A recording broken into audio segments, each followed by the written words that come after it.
Dear students, Aslam alaikum. We continue with the study of male reproductive system.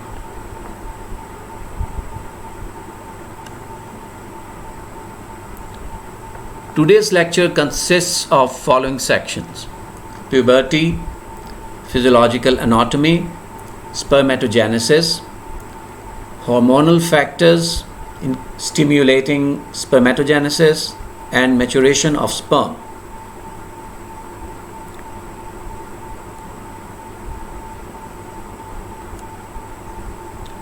Puberty is an important topic related to reproductive system. It is worth mentioning at this point.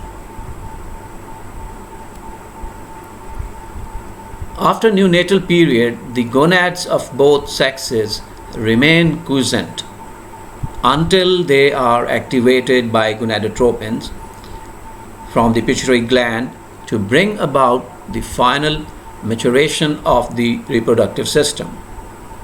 This period of final maturation is known as adolescence. It's often also called puberty.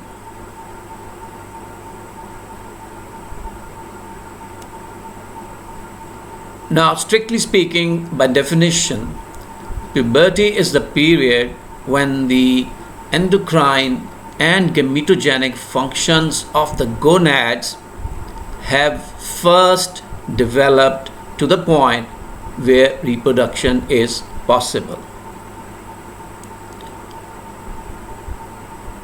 However, the age at the time of puberty is quite variable depending upon the region and the race.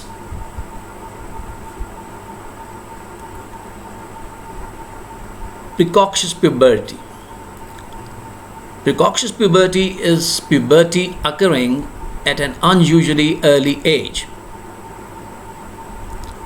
It is of two types: true precocious puberty and precocious pseudopuberty.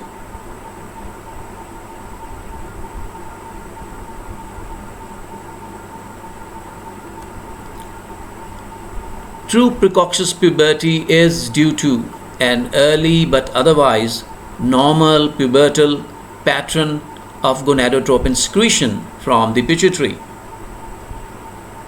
The causes include constitutional, cerebral, tumors, and developmental abnormalities.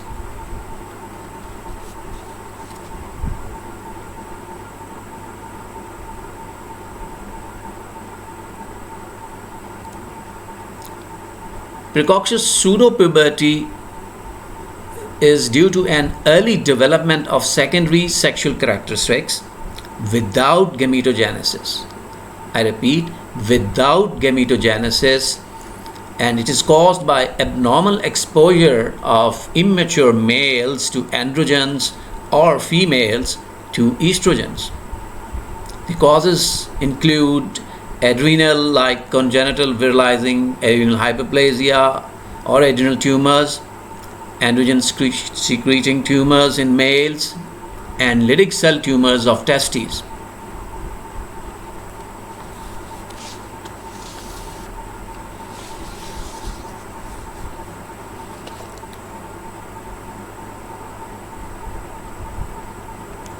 Coming to the physiological anatomy of male reproductive system, the important structures in the male reproductive system include seminiferous tubules, epididymis, Vas Deferens, seminal vesicles, and urethra.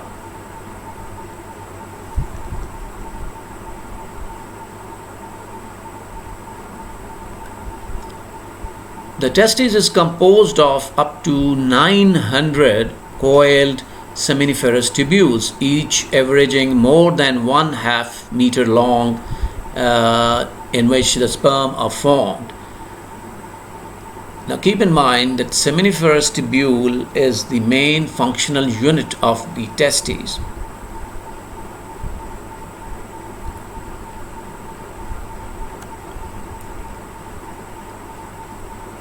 After being formed in the epididymis, the sperm then empty into into the epididymis, another tube, which is another tube about 6 meters long.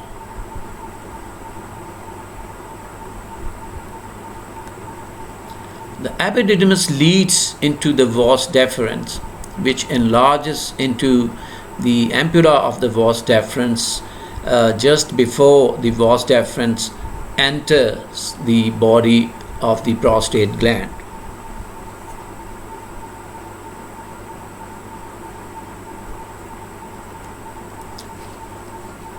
Two seminal vesicles, one located on each side of the prostate, empty into the ampulla of Vas Deferens. The contents from both the ampulla and the seminal vesicles empty into the internal urethra. Finally, the urethra continuing in the penis is the last connecting link from the testes to the exterior.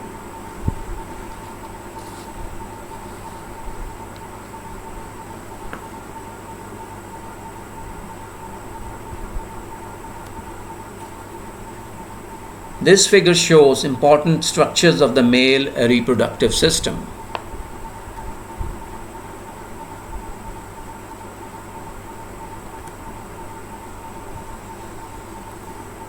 Spermatogenesis means the formation of sperm, and it is one of the major subdivisions of male reproductive functions.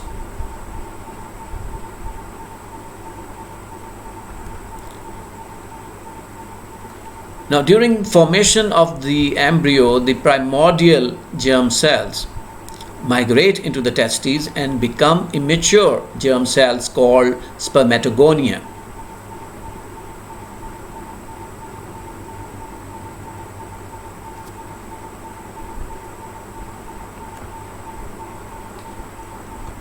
Spermatogonia lie in 2 or 3 layers of the inner surfaces of the seminiferous tubules.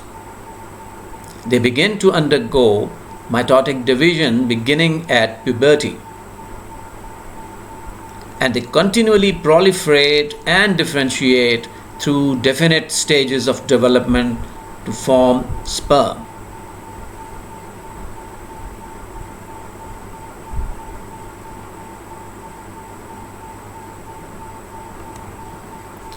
The Spermatogonia migrate among Sertoli cells toward the central lumen of the seminiferous tubule.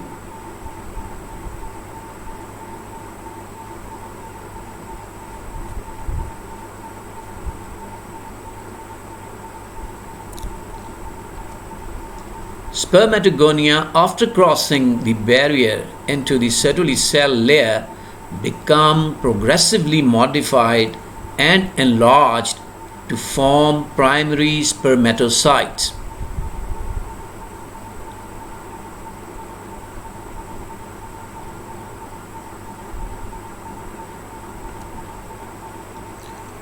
This figure shows Spermatogonia present in the inner layers of the seminiferous tubules, and other stages in the development of sperm are also visible.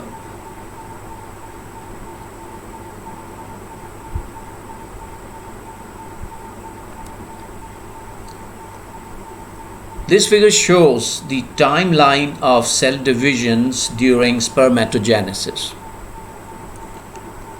During embryonic development, the primordial germ cells enter fetal testes where they become Spermatogonia. Now, at puberty, about 12 to 14 years after birth, the Spermatogonia proliferate rapidly by mitosis. They take about 25 days to become primary spermatocytes.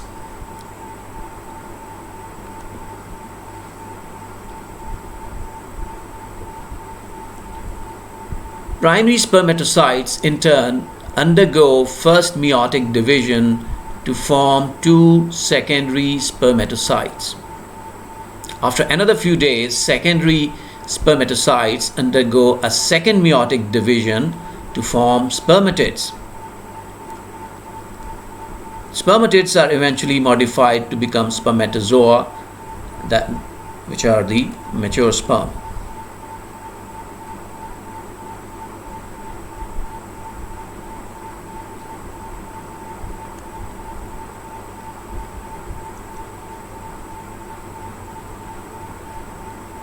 This figure shows the time duration from primary spermatocyte stage to the formation of mature sperm.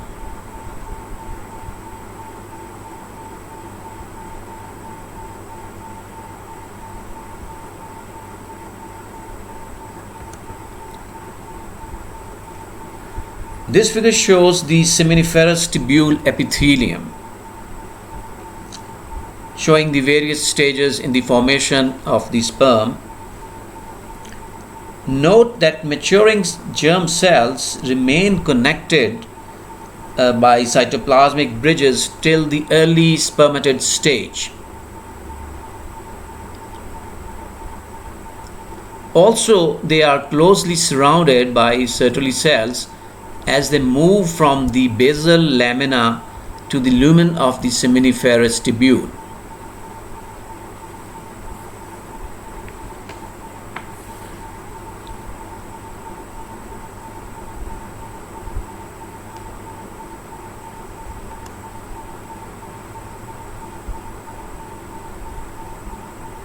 During second meiotic division, the male Y chromosome grows to one spermatid that then becomes a male sperm, and the female X chromosome goes to another spermatid that becomes a female sperm.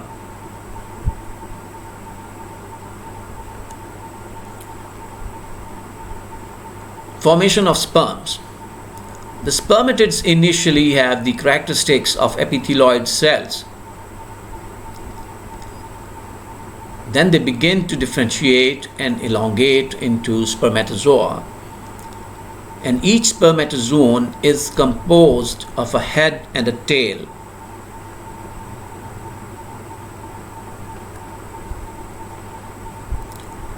The head comprises the condensed nucleus of the cell.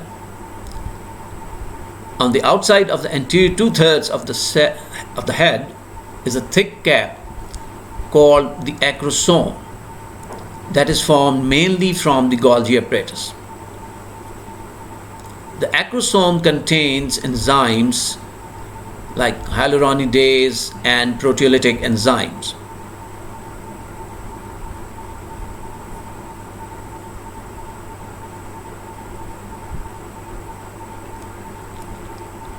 The tail of the sperm, called the flagellum, has three major components. Number one, a central skeleton constructed of 11 microtubules, collectively called the axoneme, a thin cell membrane covering the axoneme, a collection of mitochondria in the proximal portion of the tail called the body of the tail.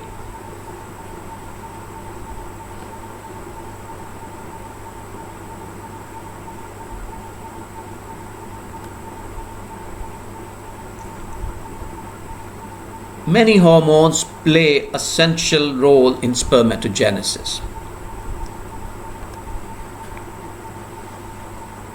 Testosterone. It is secreted by the Leydig cells located in the interstitium of the testes. It is essential for growth and division of the testicular germinal cells, which is the very first stage in forming sperm.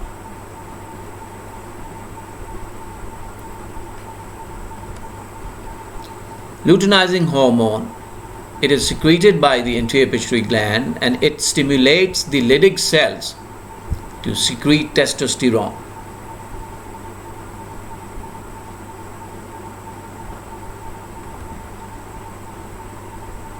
Follicle stimulating cell stimulates the Sertoli cells, and without this stimulation, the conversion of the spermatids to sperm will not occur.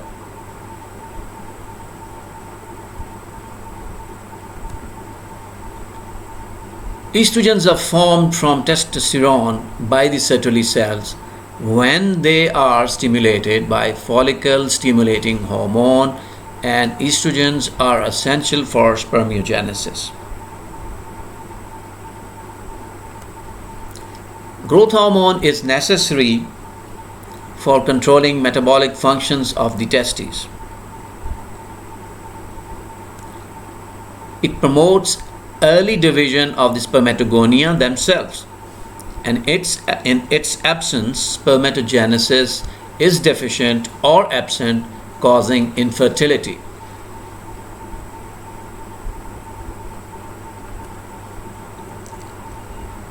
Spermatozoon leaving the seminiferous tubules are not fully mobile. They continue their maturation and acquire motility during their passage through the epididymis.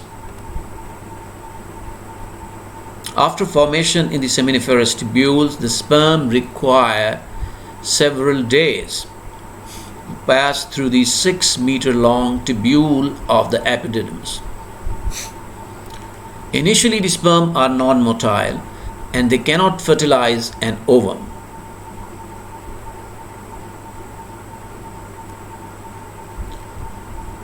They develop the capability of motility only when they have been in the epididymis for about 18 to 24 hours, but still they are not fully mobile. Mostly they are stored in the Vas Deferens, and they can remain stored, maintaining their fertility for at least a month.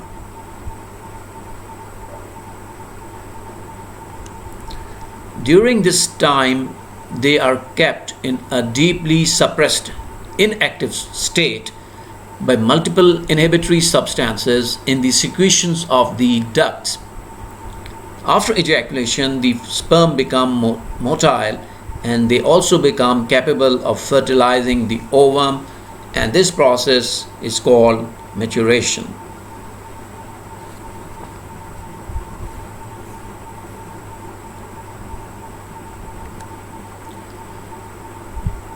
The normal,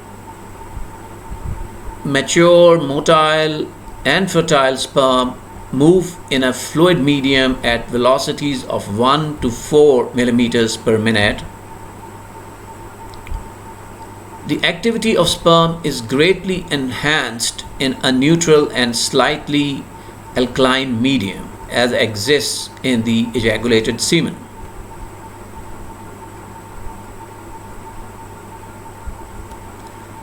The activity of sperm is greatly depressed in an acidic medium, and strong acidic medium can cause the rapid death of sperm. Now, although sperm can live for many weeks in the suppressed state in the male genital ducts, the life expectancy of sperm in the female genital tract is only 1 to 2 days.